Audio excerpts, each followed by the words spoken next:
everybody, and welcome to another episode of Call It in the Ring. I am Jordan, and I'm joined here, like always, with Ed. How you doing tonight, buddy? Good, brother. How you doing? I'm excited. I'm excited because we're going to talk about NXT tonight. As you can tell from downloading this episode, we're talking about NXT Takeover, and this one is Rival. This is Yeah. It's the first time we're doing something, a pay-per-view that actually has good wrestling in it. Yep. See, this is what Ed likes to do. I'm not going to feed into this. Now, if I have a few more yinglings later through the show, then maybe I'll feed in. But right now, I'm not gonna feed in. But we have a special guest tonight. Everybody knows him in the Movie Guys verse as Best Friend Ryan. But for Caught in the Ring, it's Fang McFrost. How you doing tonight, Fang? Fang McFrost. Fang McFrost, my friend. It's what they should have called Stone Cold Steve Austin, because that's just what they were going to call him. Well, we had all the technical difficulties trying to get me into this conversation. Each time I kept putting in my name as Ryan, quote, the Carpenter. Okay. My last name's Carpenter. Oh, that'd be funny. But then I don't know if that's what caused the glitch to happen. Because normally I pick some actor's name for these conferences, but it's whatever. Well, tonight your name is Fang McFrost, so Fang McFrost. Okay. Fang McFrost. Because McFrost 316 says says Stone Cold can't wrestle. Hey man, he hurt his neck and he adapted, sir. Listen, that was at that moment in his career when Owen broke his neck and he finished that match. It was it is what it is. I'll give a man credit, but after that moment, he just couldn't fucking perform in a ring. So the reason why I call you Fang McFrost is because I was watching a Stone Cold documentary recently, and he went up to Vince and he said that he wants to change, kind of like modeled off of this mafia guy. And they came back, they faxed Stone Cold these names, and the two names, there was three of them. I don't remember the three, but I remember the two, and it was Ice Dagger or Fang McFrost. Yeah, because the Hitman's name was the Iceman. Yeah. And that's why Vince McMahon should not be anywhere near creative control, because he doesn't understand wrestling. Ryan, do you want to take this over and defend me? Because I'm not going to feed into his. Can we talk about the pay-per-view instead of fighting? Well, you're the one that's doing it. Listen, bringing shit up. We've been doing this show for several months now, and it's well known that, quite frankly, Vince McMahon does not understand wrestling. I do believe he's kind of lost touch to in today's day and age. But I mean, in the 90s, he had the right people around him that how do I put this? His ideas didn't automatically go. He had people who would say yes to certain things, but they would push him on other things. And I know a lot of people dog on Vince Russo, and he did a lot of shitty things, creative wise, in WWE, WWF, and WCW. But his style of what they called crash TV was very effective, and that's what we remember the most, really. Yeah, I mean, the best moments, the best era in WWE was when they let the wrestlers take creative control of their characters and be more edgy. Just that simple. And now that they're not in creative control and haven't been for quite some time, we see that the in-ring performances suffer. And back then, before the Attitude Era, when Vince was in charge of all this stuff, and the buck stopped with him, that's why you saw things like the gobbledygooker. Yeah, that. Gobbledygook. That was originally supposed to be the Undertaker's introduction. Do you guys know that? Think about Survivor Series 1990, he was supposed to come out of that egg, not the gobbledygooker. Well, I'm glad that didn't happen. Huh. Well, let's talk about what Vince McMahon has done great. He accepted the fact that Triple H's 12-inch python was plowing his daughter. So after that happens, Vince McMahon decides to let Triple H be a part of the office, and Triple H comes up with an idea about doing NXT, which is next. And NXT is the minor leagues of professional wrestling, right? They just rebranded. They just rebranded FCW, which was their developmental territory. They just rebranded it as NXT and put it on TV. Fine, but in a nutshell, we all can agree that it's the minor leagues to the big leagues. It's their developmental territory. It's what WWE hires people who need a little bit more in-ring work, on-mic work, and they put them in front of 400 people and put it on TV. And now that brand has actually taken off to the point to where they have North America, they have United Kingdom. They're gonna have it all. They're gonna have NXT all over the world. So before we talk about the pay-per-view tonight, again, we're talking about NXT Takeover Rival. Ryan, are you a fan of NXT? Do you like NXT at all? Yeah, I like NXT. I don't really watch the weekly program, just because there's not really a whole lot of time in the week to do it. I try to watch all of the takeovers, but I haven't gone back to watch a takeover. So I've watched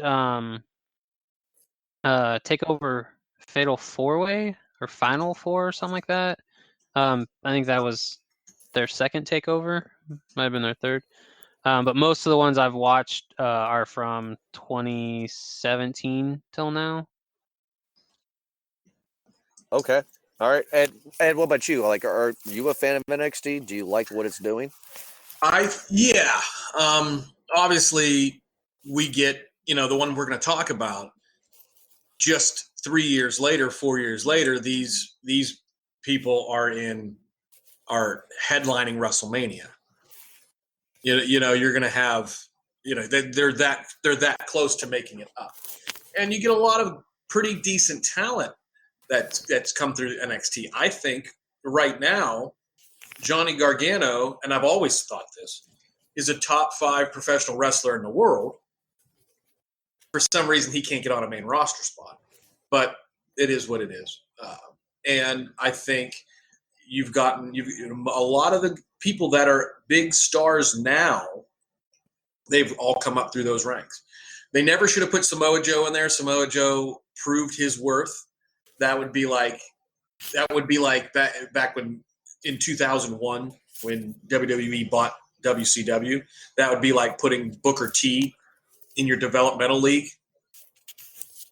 He came in as the champ, right? Like he was one of the best in the world at that time. So it's a similar thing. But yeah, I like what they're doing, and you're getting WWE's only 5-star matches are coming in NXT. Well, NXT Takeover Rival was the 5th pay-per-view, or the 5th takeover. It aired on February 11th of 2015 at Full Sail University, and it was a sold-out crowd of 400 plus. We had some pretty big matches booked on this one. We had Baron Corbin versus Bull Dempsey, Blake Murphy and the Lucha Dragons, Finn Balor, Sasha Banks, and a fatal 4-way match, which was really fun. We'll talk about. And then for the NXT Championship, we had Kevin Owens and Sami Zayn. So let's get into the first match here. I'm going to murder. It's Tyler Breeze, and he goes against, who's going to help me on this one? Anybody? Hideo Itami. Yeah, Hideo Itami. So I don't got much to say about this match. My matches come in at number 3 here. So I don't like any of these two. These two suck. I'm just flat out telling you. Really? Yeah, I mean, Tyler Breeze has never been that good to me. He's still, obviously, he's on the main roster, and Hideo Itami he's elsewhere.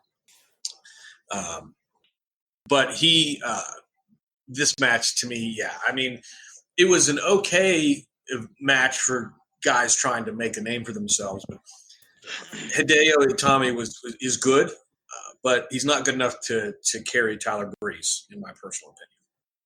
Ryan, what say you? Because Tyler Breeze is a part of that stupid gimmick and Raw now, right? Where they're like the fashion police. Yeah, the fashion police.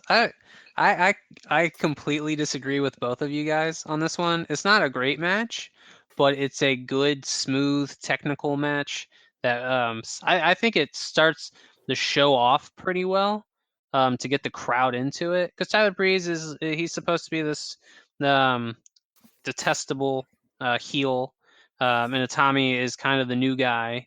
I think is he the new guy or is it newer guy or something like that? Where they're trying to put him over as a face, and like I think you get enough of both of these guys, like what their characters are, without really like blowing the roof off the place. Like I feel like I don't know what comes next because like I said I haven't seen the takeovers or watched any of these old episodes, so I don't know exactly how the storyline plays out. But to me, this feels like the first or second match in a feud where they haven't had their blow off yet.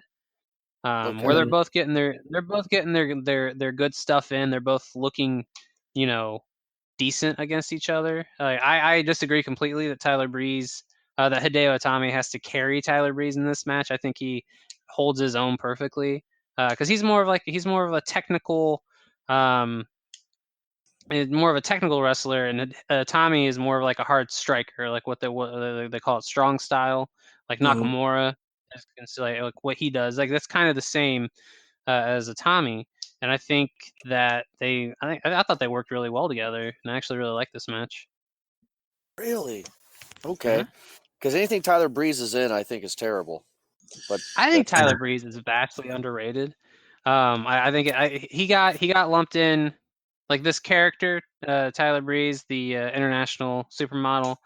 Uh, when he got moved up to the main roster was just almost instantly relegated to comedy act just because that's how Vince McMahon sees that type of character. Like I'm assuming like how do you get this over? Which he was over in NXT. Like the crowd when we were watching it, they didn't like him, and that's what they're supposed to. They're supposed to not like him.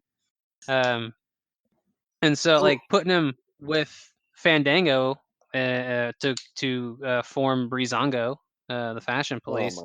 my. I think they're hysterical. When I went and watched SmackDown in 2017 in Toledo, that's when Breezango was in the midst of their feud with the Usos for the SmackDown Tag Team titles, and I wanted them to win so badly. Like they didn't have to keep the titles; they could have lost the very next week. It wouldn't have bothered me. I just wanted to see them win. You know? well, and I guess while I'll agree with you about Tyler Breeze, he's he is a very decent technical wrestler. The thing about this match is when you go to an independent event, a non big time company event, that's the characters you see, and that's why probably for NXT that's why that character worked, and to translate that into TV, it's just seen as something that's completely irrelevant to professional wrestling on that large of a scale. So to your point, I mean, yeah, the match itself isn't the worst match in the history of professional wrestling. That's not at all what I'm trying to get at. But this, you got to, when you look at NXT, you got to remember this is if you're going to see a wrestling show in a gym. It just happens to have the power of the WWE behind it. So that's why I think that now that he's on the main roster, his talent is there, but the character is just not there for me, and that's why I'm not necessarily a fan of his, because it's not because of his in-ring ability. It's just the whole thing lumped together. When I see it, it's just like, oh god, this is really annoying. So then, Ed, what do you give the match then? What's your star rating for the first match of the night? I mean, I'm gonna give it a half a star. Seriously, the reason is because they just don't mesh well together. They just didn't. It went on. I think the timing was right, but I'm just not a fan of the way those two went about doing their jobs for me for those 8 minutes. So What about you, Ryan? What would be your star rating for this first match? Like I guess like 3. I don't know. I don't want to give it too much. Like I said, it's not like it doesn't blow the roof out of the place, but I think it sets a nice tone for what we're about to watch. Gets the crowd into it. Okay, all right. Well, the next match is Baron Corbin versus Bull Dempsey. It's really fun for me to see Baron Corbin like this because he is so hated now. Such a heel, such annoying with his little bald head and his little vest suit that he has on. But to have him come out and portray a badass and actually have the crowd chant him was a shock to me. Baron Corbin was a part of the NXT Championship #1 contender tournament bracket, which he went up against Bull Dempsey in the first round and won, but he lost to Neville in the second round. So, how do we feel about Baron Corbin and Bull Dempsey? Ryan? Terrible match. Absolutely terrible match. I don't think it boggles my mind that they would put this on the show instead of giving an like the women's title Fatal 4-Way more time, because it very easily could have. If this felt like pure filler in a show that has no reason to have filler. Well, and while I agree with that, at the time, you got to remember, now we look at women's professional wrestling, women in the WWE, and realize that 2 of the top 5 performers are women, and they deserve to headline WrestleMania. But women's wrestling wasn't as big, even in 2015 when this pay-per-view took place. So the thought process was probably never a thought process for them to take away a match and give them more time. Yeah, they still called them divas when they were being introduced. Now, they were wrestling for the NXT Championship. We'll talk about that later, but they were called divas. For me, the match was fun just because of watching wrestling now and seeing Baron Corbin, like I said at the beginning. It's just fun to see him in this way. Bull Durham was terrible. Who the hell is this guy? Bull Durham. I'm sorry. Not Bull Durham. Yeah. Who Bull, the fuck is Bull Durham? Bull Dempsey. He was Bull. He's now Bull James in Ring of Honor and traveling the world. He's much better now. He's much better now than he was back then. So he's worthless. Gotcha. No. Listen, you got to remember, and we go have the same argument. Just because somebody's not in WWE doesn't mean they're not good.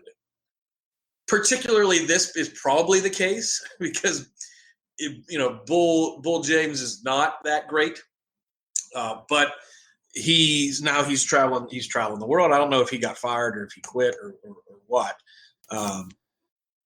I mean, I'm sure he got fired, just like anybody that leaves WWE. Yes, not anybody, but most of them. Yes, he got fired on February 6th. He tweeted it. Oh, he tweeted it? Yeah, he tweeted it. Hey, Ryan. Yeah. I got my jab here. Here's my jab. Can you please, Ryan, name me the greatest NFL... I'm sorry. Can you please name me the fuck we go, Jordan. Can you please name me, Ryan, the greatest professional quarterback in football right now that's not in the NFL? The greatest? No. Are you talking about like retired or just not like can play but no, not just playing? That's out there. That is a good quarterback. That's the greatest quarterback, better than Tom Brady, or on the same playing field as Tom Brady. That's not in the NFL right now. That's a toughie. I mean, that's a lot of criteria. Maybe Dan Marino. I'll help you with this because he's trying to make a point. He's trying to add 2 and 2 and get potato. See, this is the thing that Jordan does. Jordan doesn't understand that in professional sports leagues like the NBA, NFL, NHL, in NASCAR, wherever, you chase money. So these 2 smaller football leagues that are in existence don't pay their players $30 million. They pay them $75,000 a year. If you had that choice, playing the same game, doing the exact same thing, you would pick money over anything. But what he doesn't understand is that you have people on the independent scene that are making just as much, if not more money than they are in WWE, and have the ability to have creative control over their characters. This is what Jordan doesn't understand. And this is why Jordan doesn't understand wrestling. You've got guys like Kenny Omega and Cody. Let's go to Cody Rhodes. Okay, Cody Rhodes, after leaving WWE to work on himself, he's had his first $1 million year last year, traveling the world and becoming champ of a bunch of different promotions in the last couple of years. He's able to sell his merchandise, do the matches he wants, and able to make more money on the independent scene than he was when he was with WWE. And he had to get out of a stupid character, and now he's the American Nightmare Cody. Okay? Or you can go to guys like Kenny Omega, who have said that they're okay making less money. He's okay making less money because he wants to have creative control over his character. Kenny Omega said the reason he picked to go and to not be a member of WWE is because he wanted to be in control of his character. That was the decision he made. What Jordan doesn't understand, because he can't comprehend things outside of his own thought process, especially about professional wrestling, is that you're able to have really good careers and make really good money touring the country. You don't have to be a part of that one league because that's not necessarily where the money's at. Jordan. No, I'm listening. You don't understand it. You've never understood it throughout the entirety of this show. And you are in every single – the easiest way to do this, the easiest way to know where the good wrestling is, because the only industry standard is Meltzer, okay? And I'm not saying you have to like him or you have to know that he gets half his shit wrong when it comes to trying to find fucking dirt sheets. But the guy knows wrestling. The guy fucking knows how to watch a match and how to rate a match, okay? And you've had 2 WWE wrestling matches since 2011 that got 5 stars. Everything else has Kenny Omega in it, and everything else is all over the world. That they're having better wrestling matches than they are in WWE. And the only 2 that ever got 5-star matches since 2011 were NXT Takeover New Orleans of 2018. All right? That 2011 match was CM Punk and John Cena at Money in the Bank. The one before that was 1997. So, Jordan, you don't understand. I can't believe that you don't understand that you can get good wrestling, and the world is telling you you're getting better wrestling outside of WWE. But yet you're trying to compare something that doesn't need comparing. You don't understand it. You don't get it. You don't get it. So since that bear has been poked, Brian, what star rating would you give this match with Baron Corbin and Bull Dempsey here? 0. Flat 0. Very boring match. It's a no disqualification match, but they don't really utilize the stipulation really at all. There's a chair introduced into the match, but it gets used once, I think, and that's the end of the match. And Baron Corbin sits on it too. Baron Corbin's sound. He does. Yeah. Bull Dempsey is very visually off-putting. Baron Corbin has I think it's really fun going back to watching this show, because now in 2019, seeing all the people that are on this show that are also on the main roster, they look like little babies here, except for Kevin Owens. All the other ones, they look like little babies. Well, they kind of are. In the wrestling world, 4 years is an eternity. It's true. Finn Balor. Finn Balor still looks like a young pup in this show. And 2019, he's matured, Yeah. So the next match is a match that I didn't care about either. We got Blake and what Murphy. about? I'm sorry. Shit. You got to do your star rating. Sorry. Yeah, I have to do his star rating. I'll make it real easy. I will just take what you said and double it. Just copy and paste what you said. 0 stars. The match had stipulations that they didn't use, so they didn't need them. You got really no heat at all. This is when Baron Corbin was good, because now all of a sudden he sucks. I don't know what happened to him. His ability in the ring has changed, because he just isn't any good in the ring anymore. But he still wasn't that good in this match. 0 stars. How dare you talking about the Andre the Giant Battle Royal winner, Baron Corbin, like that, good sir? Yeah. How dare He joins you? an illustrious group that includes Cesaro, The Big Show, and Mojo Rawley. What's next? Are you going to shit on Shane McMahon for being the crown jewel champion? The World Cup winner. The World Cup. Whatever. Fucking Andre the Giant Battle Royal. Fuck that. Fuck that. So wasn't that right when the Andre the Giant documentary was coming out and they just recapitalized on the name? No. Andre the Giant came out last year. Didn't it start in 2014? I don't remember. Yeah. I don't remember. It came out in 14. They started it in 14, and the documentary came out last year in 18. So no. Which, watching that documentary, the best part about that was that when they talked for 20 minutes about Andre's farts, and everybody laughed about Andre's farts to this day. That's some of the greatest moment in the history of those documentaries. Okay, so the next match is Blake and Murphy, and they defeated the Lucha Dragons, which is Kalisto, right, and Sin Cara, for the NXT Tag Championship. So I'm just going to show my hand right now. There's only 2, in my opinion, great Mexican wrestlers that I have seen, and that has been Eddie Guerrero and Rey Mysterio. Other than that, I'm not a fan of this shit. What about Nacho Libre? Anyway, I'm not a fan of this shit. I don't like the Lucha Dragons. I just don't like this kind of style of wrestling. It's not my bag. It's not my thing. I don't like it. It's just so anytime that they have Mexican wrestlers on, unless it's Rey Mysterio, and if I go back and watch the late great Eddie Guerrero, it's not my thing. I was not interested in this match at all. I found myself getting up and, going to the bathroom or getting a beer or something in this match. I did not care about this match at all. Ryan, what say you? Yeah, I didn't much like the match. I thought it was kind of much of nothing. It wasn't terrible, but it wasn't like anything that you would hang your hat on as being, like we defended the titles and we did it well. It is what it is for me. Okay, Ed, how about you? What'd you say? To say that I really like lucha wrestling, I don't.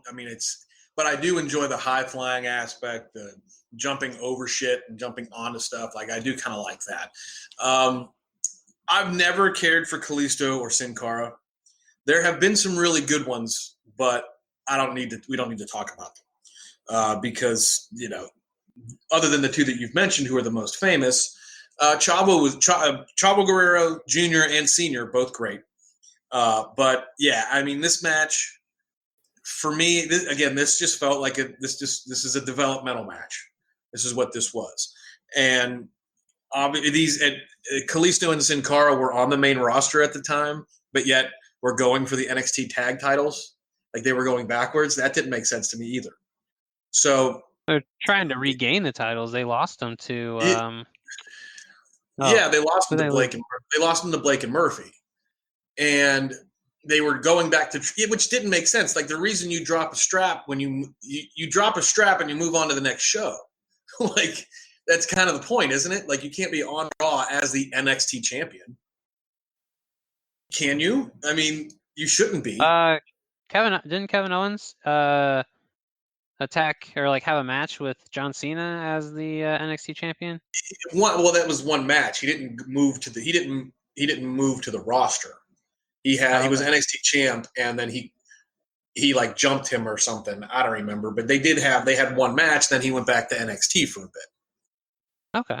So yeah, that's different. They had ongoing storylines on other shows, so it just felt like a backward step for me. But at the same time, it was a fun match to watch. I'm gonna give it 1.5 stars because you didn't know you couldn't predict the outcome, even though you could. It felt pretty decent. You had some decent stuff going on, so it's a 1.5 for me. What about you, Ryan? What would you give this one? Probably the same. 1.5, maybe 2. It just, yeah. I felt like it never really got going. Like they traded, they had their spots, like they're the heel face dynamic. Everything was traditional, nothing. But there was nothing that you would remember. After the next match starts. This one's completely out of your memory. Right? I mean, I forgot why we were even talking about it. I just okay, so let's get into the Buddy three Murphy. matches. Buddy Murphy looks like a little baby here. Fuck Buddy Murphy. Anyway. He's part 205 Live, isn't he? He is. He's a cruiserweight champion. He's actually I don't watch 205 Live, but I love watching his matches on the pay-per-views because he's usually one of the top 2 matches on the pay-per-views. Yeah, no, I've only watched 205 once, and that was with you, Ryan, when we went to SmackDown last year. Yeah, we watched it live because we had to. Yeah, because I knew that Jeff Hardy was going to be the dark match, right? Yeah, Jeff Hardy and The Miz.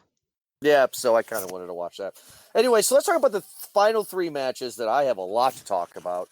Let's talk about my man Finn Balor, or the Demon, going against Neville. And the winner of this match would be the number 1 contender for the NXT Championship. Neville always looks like a goblin from Lord of the Rings or Hobbit to me, with those ears. But Finn Balor comes out as the Demon, which I always love seeing him coming out as the Demon. Great, fun match. Finn Balor knows how to sell it. I had a great time watching this match. What say you, Ryan? Oh yeah, no, this after this match, up until the finish of the main event, this was my favorite match on the entire show. And I really miss Neville. Like it's very sad what happened to him. And like how they tried to pigeonhole him into 205 Live because he's very obvious he can do so much more. You don't even have to give him a whole lot. It's like this was to determine the number 1 contender for the NXT Championship. So I mean, technically, there's a lot on the line story wise, but really, like they had to build it, I guess, from the ground up with the match because it's the end of a tournament. So like, it's not like they were feuding. They had to make it seem important, which they were both able to do. And like the false finishes in this match are fucking perfect. Like this is like to me, this feels like textbook how you want to do false finishes because I bought into almost every single one of them. Yeah, I like Neville's finish move, like when he turns around like a corkscrew when he jumps off the rope. What's that called? Yeah, Falcon Arrow, or is it? Yeah, it's It's Falcon. called- No, Something the arrow. Red Falcon. I don't remember I think what it's it's called. Falcon Arrow. It was a cool fucking move. Yeah. Ed, what say you, man? I mean, are you excited about this match as much as Ryan and I are? Oh, absolutely. I mean, Neville was a top level performer when he was in WWE. His matches were always fantastic, and I look forward to seeing him in AEW as Pac. I can't wait. I think he's going to have a very, very good run with that organization. With that being said, you can still sort of see a lot of green in these people in this match, but it was the cleanest match at the same time on this card. So to me, I'm going to give it 3.5 stars because, like you said, though, I mean, you bought into the false finishes. You felt something when these moves were performed. I thought it just fell a little awkward at the end. I didn't think the act when they took it home, I didn't think it was that clean. But again, that's why we're in developmental territory. So 3.5 stars. I love the fucking Demon. I don't know why I fucking do. I just love that gimmick. I just fucking love it. I remember, this is a fun little story about how I even knew about Finn Balor. Ryan got me back into wrestling in 2016, 2017. I got back in 2017. So it's 2017 then as well. And I bought the one of the wrestling games that has Brock Lesnar on the cover. And I'm wrestling. I forget who I'm wrestling as. I think it was Kevin Owens. And I'm wrestling against a opponent I've never seen before. And it was Finn Balor. And it was the Demon Finn Balor. So I found out about who Finn Balor was and his entrance and his theatrical things that he does through the game. That's how I found out about him. I had no idea who this guy was. I never even heard of him before I played the game. And now my wife's just gets fucking. She's like, my wife's like a 14-year-old girl every time he's on screen. She loves him. She loves him. And I know every Monday night I'm going to get laid because she sees Finn Balor.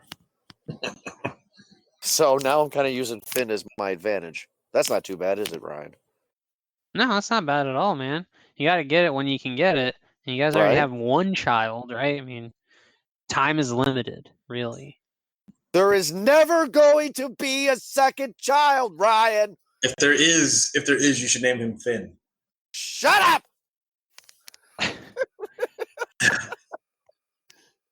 No! You know, I do have a question though. What do you guys think is the reasoning behind Vince McMahon dropping names from talent? So like What do you mean? Adrian Neville was his name in NXT, but he was just Neville on the main roster. Like the most recent one is Andrade. His name was Andrade Cien Almas. Now it's just Andrade. I'll give you the answer. Like Sean Parker, played by Justin Timberlake. Well, Sean Parker, played by Justin Timberlake, and the Social Network says, drop the Facebook. Just say Facebook. It's cleaner. That's exactly. But how? Like, but why keep, Baron Corbin instead of Adrian Neville? I feel like Adrian Neville rolls off the tongue a lot better than Baron Corbin. I don't know, because maybe that last name of Neville sounds a little bit better than Adrian Neville. I don't know. It just sounds cleaner to me when it comes to Neville. Baron Corbin? I mean, Baron Corbin's a joke. They don't like Baron Corbin in WWE. He's cannon fodder. I think Are you serious?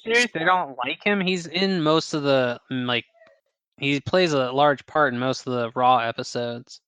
Because he's a bad guy. How about this? I will say this positive thing about Baron Corbin. He knows how to piss you off. Kind of like how I do with Ed. He's so good at pissing you off, and Vince McMahon knows that, so he's going to put him on screen all the time because it's going to make you hate him. I hate the motherfucker. The guy's annoying. Hate the guy. And that makes him a good bad guy, right? Makes him a good heel. He's slimy. He always gets what he wants somehow. You know what I mean? Like, that makes him good. But when it comes to the name, I don't know, Neville just sounds cleaner. Then, Okay. Ed, what about you? Well, I don't know why Vince does what he does. Some things just work. Some things don't. And I would say that most of the things that he does don't work. But for whatever reason, he just picks names. We were made a joke earlier. But you're not going to be Neville, or you're not going to be Adrian Neville. You're just Neville.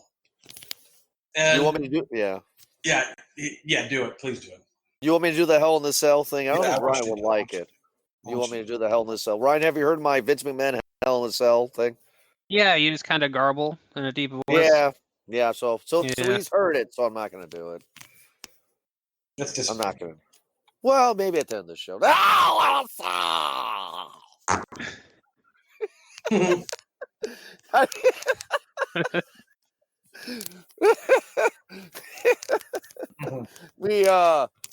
reason why we do that is because when Hell in a Cell first became popular, he would always say that, you're going to go against so and so in a Hell in a Cell, and he just goes absolutely fucking ridiculous, and it's just absolutely crazy. Finn Balor is always fun to see. One thing that I noticed about Finn Balor and this pay-per-view compared to Finn Balor now is maybe it's the people that he's against, but Finn Balor gets his fucking ass kicked now all the time. Not saying that he loses, but he just gets beat the fuck up. He doesn't seem like he's a strong contender, you know. But back in this pay-per-view here, I mean, like, he looked like a very good equal to Neville. You know what I'm trying to say, guys? Mm-hmm. Yeah. Well, no, It on the did- main roster, he's viewed as one of like a little guy. So like there's a certain dynamic that has to play out between in a match between a big guy and a little guy. The little guy can win, but he's not necessarily going to win convincingly. He has to take damage just because Vince McMahon loves his big guys. which is does. He amazing really that he does. doesn't.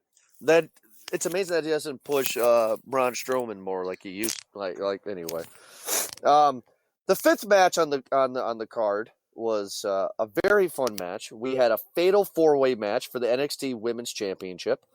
It was Sasha Banks versus Charlotte Flair, who came in as the champion, Bayley, and Becky Lynch. So let's talk about these 4 women, guys. I was really excited because I have not seen any of these people that are on the main roster right now back in NXT. So this is my first time seeing what they were and what they looked like and what their characters were. Bayley is exactly the same. I found myself watching it with my wife and saying, is she going to get the wacky inflatable tube man? Oh, she did. It's the same Bayley. No difference, right? Mhm. Charlotte doesn't even fucking look like Charlotte. They She's look like skinny. they look like babies, like you said. I mean, she's really skinny, and this was pre-boob job, right? Like And it was before she got her teeth fixed. I noticed that recently. Her teeth are like really white and straight. Like I'm Yeah, jealous. she's got caps on them, I'm assuming. Don't know. I don't know. Her face was skinnier too. Charlotte Flair had more of kind of like okay, right now her face is more full, right? Because her body's filled out more. But back then, watching this, she was the big like whoa, because like her cheekbones and her jawline was all kind of sunken. I mean, she looked like she was hungry. I was actually shocked. Were you guys shocked seeing Charlotte compared to now in this? Ryan? No, I mean, Ed? here's the thing. Like this was 4 years ago, 5 years ago, right? 4.5 years ago, let's just say. So you can tell, like even in their in-ring performances, not just the way they look, they were all different. Like Becky Lynch's hair now is a different shade of red. It's orange now, pretty much. Yeah, she was, as they would say, north of the wall. They were kissed by fire. She was kissed by fire. And Becky Lynch was more of a rocker. She kept on headbanging. She kept on banging her Yeah, head. yeah. So like the only thing that's the same is everybody's music. And if you didn't know who they were, like going back and watching now, Becky and Charlotte being 2 of the best wrestlers in the world, going back and watching this now, you know, it's like holy shit. They needed a lot of work. No wonder they were in NXT for so long. And then Sasha Banks doesn't have the purple hair. It's kind of like a burgundy red kind of color hair. And Well, her hair changes all the time. It'll go purple. It'll be whatever, you know. She just changes her hair all the time. the match started very blah for me. It seemed like the women were not comfortable in their own skin yet. It felt like they didn't know what they were going to do. It felt like that all 4 of them got a chance to talk 30 minutes before the match. But as the match progressed, it became really fucking entertaining. Ryan, do you share that same opinion? Not really. I felt like the match never really got going for me. Like it's 12 and a half minutes long. I looked it up because I thought it was shorter than that. Just because like not to me it seemed like not a whole lot happened and the ending was very abrupt. Like I don't feel like Becky Lynch, like when they played the hype package for it to sum up the like how we got here, Becky Lynch just seemed extra, like surplus requirements for this, and that's like in the package, and that's how it feels in the match. Like she gets some good, like she gets that moment where she attacks Sasha and then she starts like clearing house, but then after that she doesn't really do anything. The only thing I really liked in this match was like the character work for Bayley. Like I felt like if I was watching this live, like if I was following NXT at the time, when she does eventually win the title from Sasha, I feel like that would have been like a euphoric moment, like especially from what I saw here, where she's like this, um, great babyface character who keeps getting so close to winning, and just keeps getting pulled away from her. She is the Tommy Dreamer of the women's division in professional wrestling. But to your point, it's one of those things that this match feels like it was awkwardly laid out. You could sort of tell that they were building onto something. You could see the beginnings and the foundations of what we see now back then. Now the famous Bayley Sasha match is after this, right? Yeah. Where they kind of just that's after this. That's at our Evolution, isn't it? Our Evolution. Okay, go ahead, Ed. Go ahead, Ed, because go ahead with your point, because I was just curious where we were in the timeline here. Go ahead. Well, so the thing is the flaws that they still have as wrestlers, particularly Sasha Banks and Bayley. The flaws that they have are they're present today are huge in this match. Like Sasha, a lot of the time, looks like she doesn't know what to do for a moment. Like she forgets. She must be extremely forgetful, and then goes and does something else, and that's where you get a lot of botches. And I feel like they have to explain to her several times during this match that what's about to happen. I don't know, because maybe I'm alone on that, but she's still today. Like it looks like she doesn't necessarily all the time. This isn't a thing about anything other than I feel like she looks awkward for long stretches of time, like she forgets what's about to come. See, I don't know if I agree with you on that, because I think all four of these women are great right now in the WWE. And I like the end, though, with Sasha and Charlotte, when Sasha has her in her submission move. I forget what they call it. And it's different now because now when the main roster on Raw, it's kind of like a cripple or crossface in a way. But back then at this match, she pulled Charlotte Flair almost in half. She just pulled her all the way back. I hopefully Charlotte has done a lot of yoga, because that would hurt if they fucked that up. That looked like that was not fucking fun. Ryan, what star would you give this match? How many stars? I don't know. I guess like a 2, 1.5. I don't know. I'm not too high on it. To go back a little bit, I did look it up just now. It was at Respect, Takeover Respect, where they had their 30-minute Iron Woman match. But this match, I can understand, I guess, why it feels this way, because they're not seasoned professionals at this point. I think the most experienced one at this point was Bayley, and even then was only a couple years, I think, into her career. But I was kind of let down, because like I expected, coming out of the Finn Balor match to be like, this is like we're gonna get the high stuff out. Like we're gonna, I'm gonna ride it off into the sunset. Great match. But it is what it is. They're learning. They're adjusting to the style that they have to act in. And I Jordan, think what the fuck are you doing? Are you Jordan? It sounds like you're humping a doorknob or something right now. What? I just adjusted my seat for like 12 minutes straight. The entire thing, the entire time he was talking, all I could hear was you rustling something. I thought you were trying to hump a doorknob. I was just adjusting my seat. Anyway, continue. Okay, so I think actually this match would have been better if Becky Lynch wasn't involved. As much as I don't want to say that because I really like Becky Lynch. But I think she wasn't needed at all in this match. It was just something that got like a body that got in the way, really.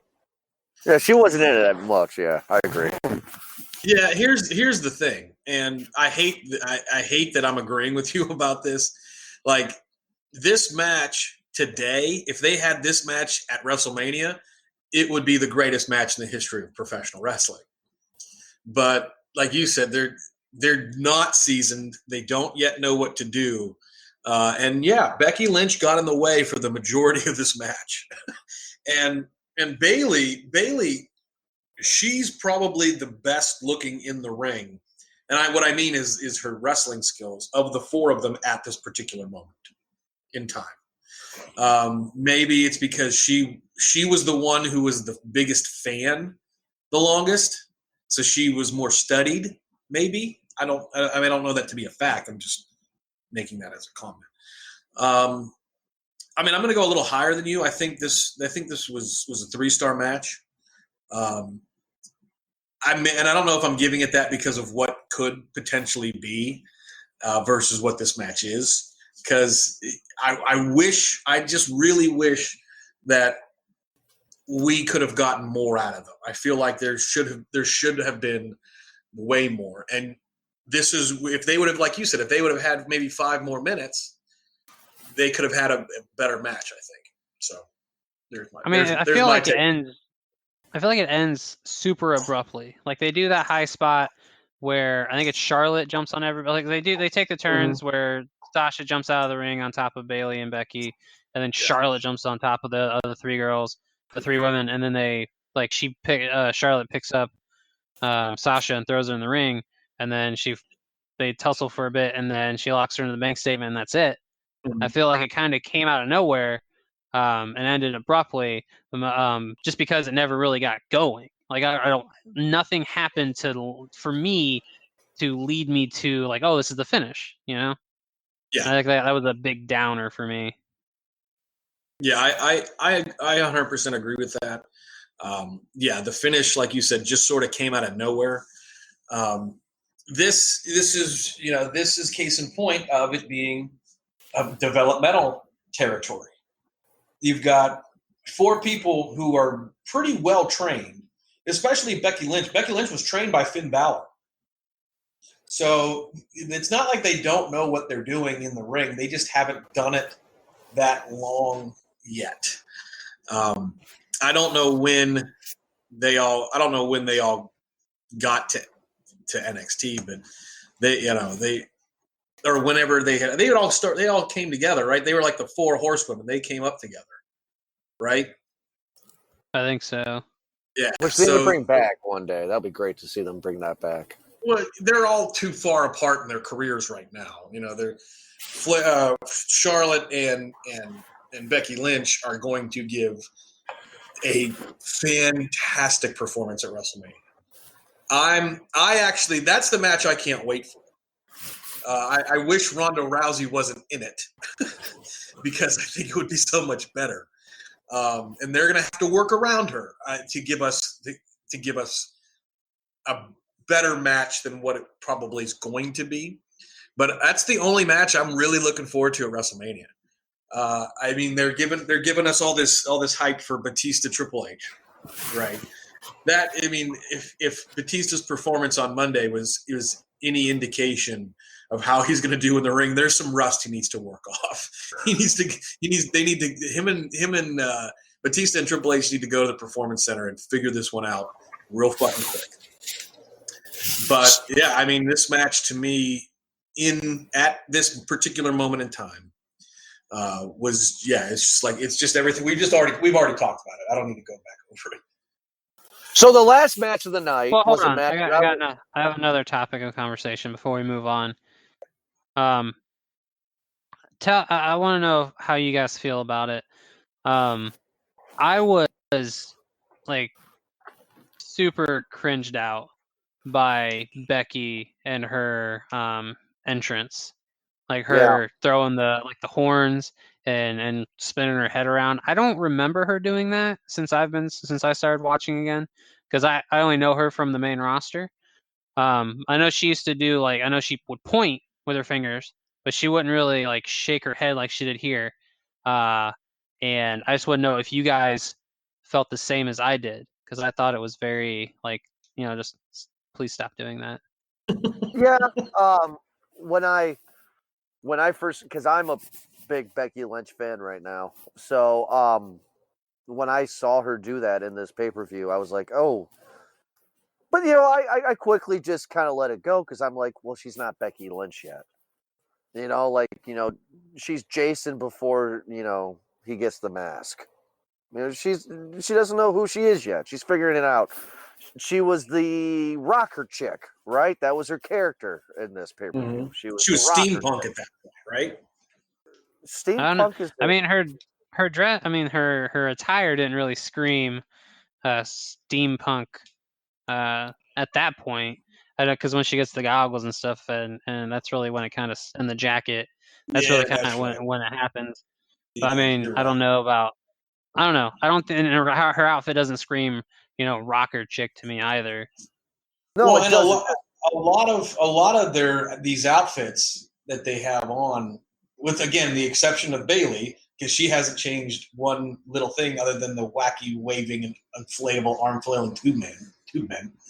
Nothing has changed about her look or her entrance at all. So yeah, I mean you're looking at 4 women who are about to headline WrestleMania, and it's miles away from where they are today in this match. Yeah. I in mean, it all was aspects. definitely. No, yes, it was definitely like a cringe moment, but like I said, it was more of a. Okay, she's not there yet. You know what I mean, Ryan? To answer your question, Okay, she's. I got you. Guys. Like, I got you. I was like, I feel you. but because she's not there. She's not there yet. But we got the last match of the night, the match that I was really looking forward to seeing after I checked out the card before I pressed play on the WWE Network there. Sami Zayn comes in as the NXT champion, and he goes against Kevin Owens, which the announcers kept on saying throughout the night that he's only been in the company for 2 months, and he gets his he gets his NXT title shot. I only know these two for being best friends after the Hell in the Cell match with Kevin Owens and Shane McMahon. So I did not know this rivalry existed. And another thing I didn't know, Sami Zayn could wrestle. He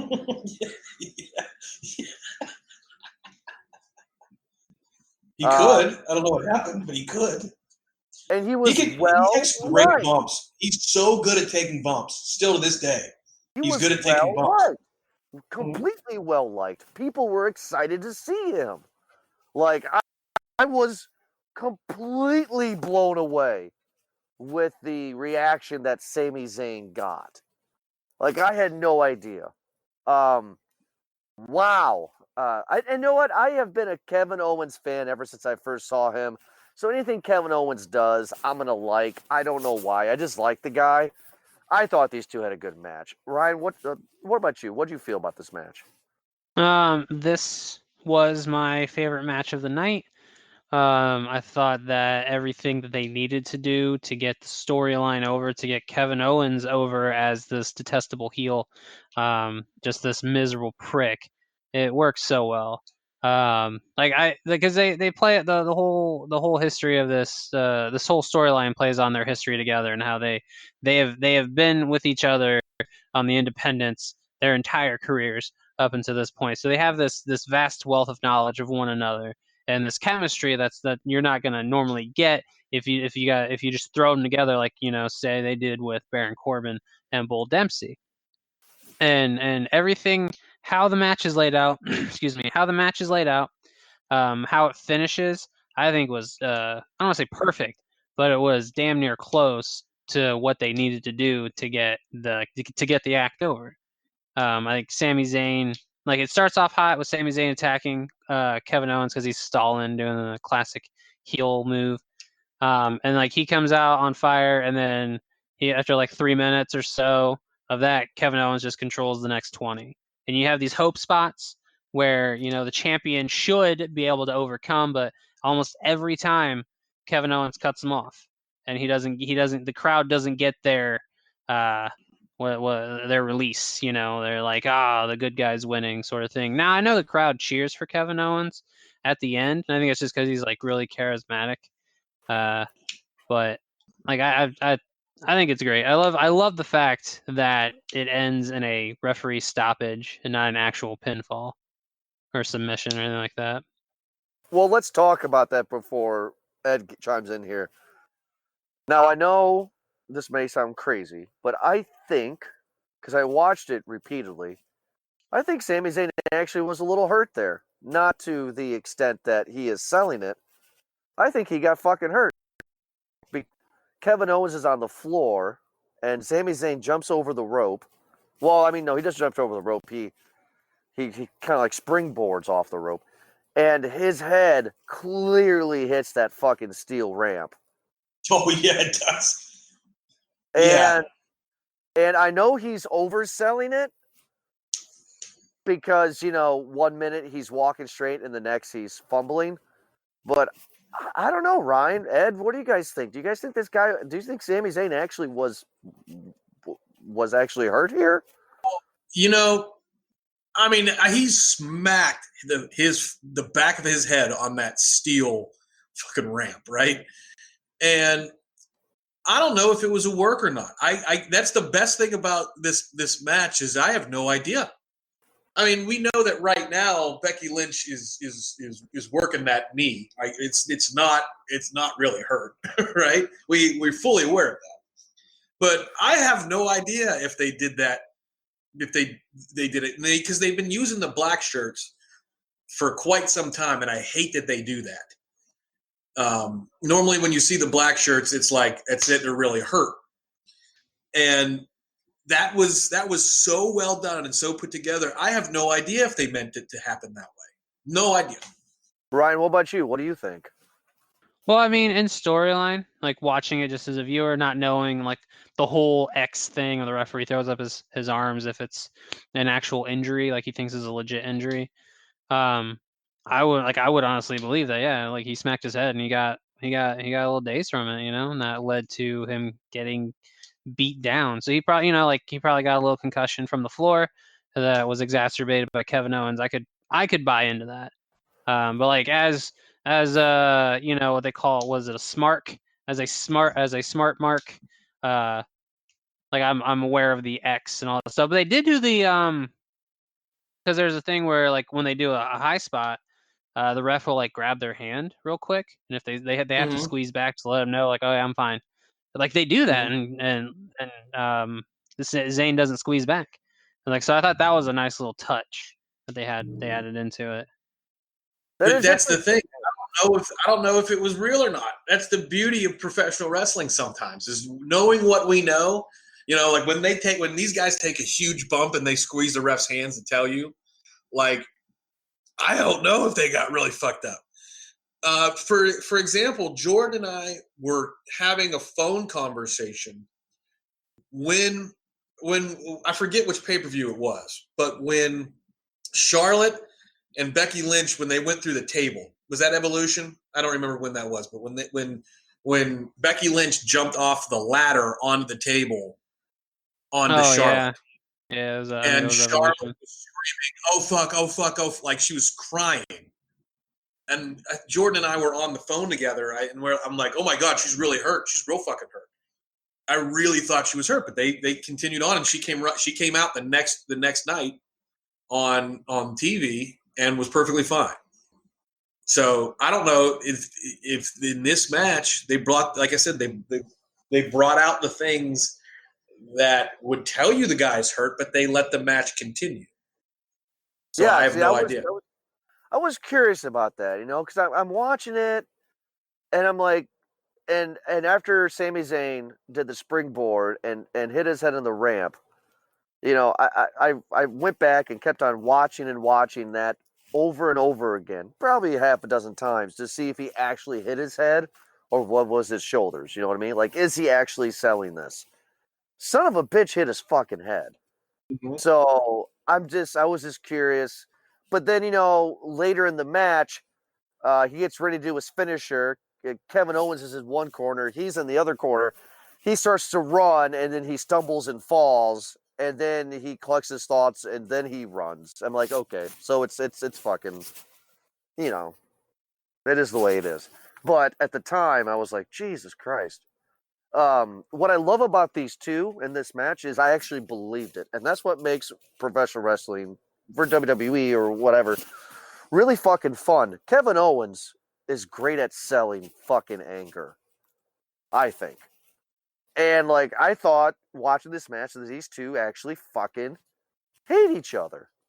These guys despise each other. These guys are sick of each other. These guys are like actual blood brothers just fighting it out because they can't stand each other. I actually believe that. Do you guys feel that same opinion, Ryan? Oh yeah, no, I believe based on like I said at the beginning of this section, the success of this match owes a great deal to the shared history between them, and the hype package does a great deal of getting that over to people who aren't familiar with it. And like especially the promo when I don't know if it's a contract signing, or what it was, where in the hype package, Sami Zayn says, "Do you want to see me kick Kevin Owens' ass?" Um, like I think it does goes a long way to putting over the anger and animosity between both these guys, especially at the start of the match, where Kevin Owens is trying to get into the head or get to Sami Zayn by continuously rolling out of the ring when Zayn's about to attack him.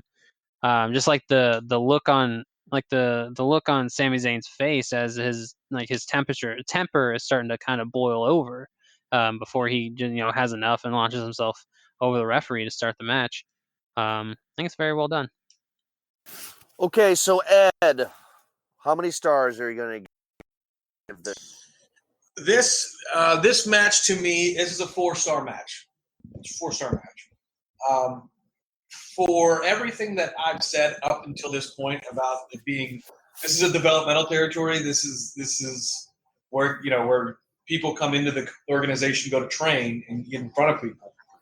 These guys they look real fucking good, real clean. Sami Zayn takes a great bump. And not only, I'm not even talking about where he legitimately cracked the back of his skull and I'm assuming it's an accident. I'm assuming it was a fuck up. But the fact that I don't know if him bashing the back of his head, which probably was not in the cards for them, really contributed to the end or not. I have no idea, and that adds even more so to the match. With that being said, it does kind of detract from some things because we didn't get the clean finish you would want, and that's the only thing that keeping this match from being higher than 4 stars is it doesn't have a finish. It doesn't really have a finish. So yeah, I mean it's extremely well done. Kevin Owens is a fantastic heel. He's a great heel. I really wish that they wouldn't take the two of them being best friends and hating each other. I wish they still didn't have that same fucking storyline 5 years later like we do. But yeah, I mean, I think it worked extremely well for this match, for this pay-per-view. And I'm glad we got to watch this match. This match was absolutely fantastic. Ryan, how many stars would you give this match? Oh man, 4 stars.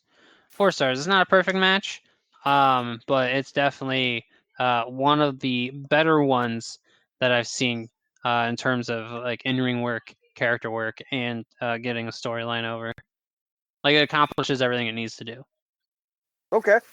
So now we're going to get to the end of the show here where we talk about the overall star rating of the whole pay-per-view. So Ryan, you are our guest. We'll ask you first here. How many stars will you give this pay-per-view? 3. Let's do 3. Maybe 3.5. It has. I think it evens out in terms of things that I really liked about it and things that I were disappointed and or greatly disliked. The main event, great. Balor versus Neville, great. Breeze and Itami, really good. But the other 3 matches go from serviceable to meh to why the fuck is this on this show? Going back to the Baron Corbin Bolt Dempsey match, that felt like it could have been. They could have just used it that match for like the main event of the next NXT episode. You know, it didn't have to be on a takeover. All right, Ed, how many stars will you give this pay-per-view? I'm gonna say all in. It's a 2-star pay-per-view. It was better than Fastlane, which we just watched. But everybody's just so green, with the exception of Sami Zayn and Kevin Owens, that like it's hard to watch at points. And yeah, the Baron Corbin Bull Durham, you made me do it. Fucking Bull James match was just plain awful. And there's a lot of things that just don't work.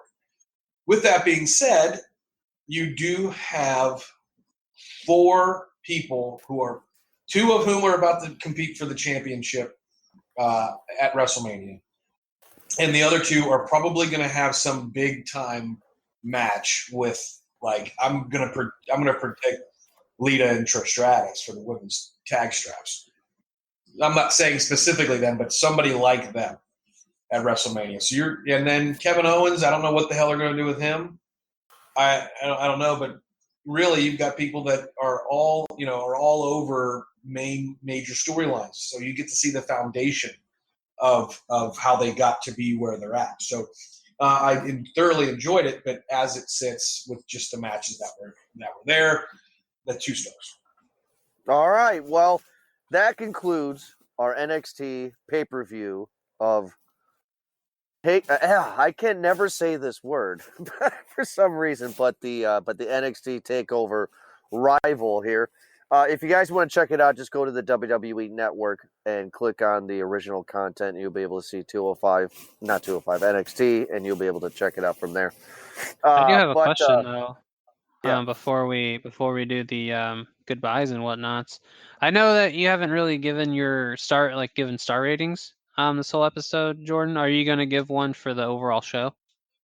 Oh, I guess I can. 2.5 stars.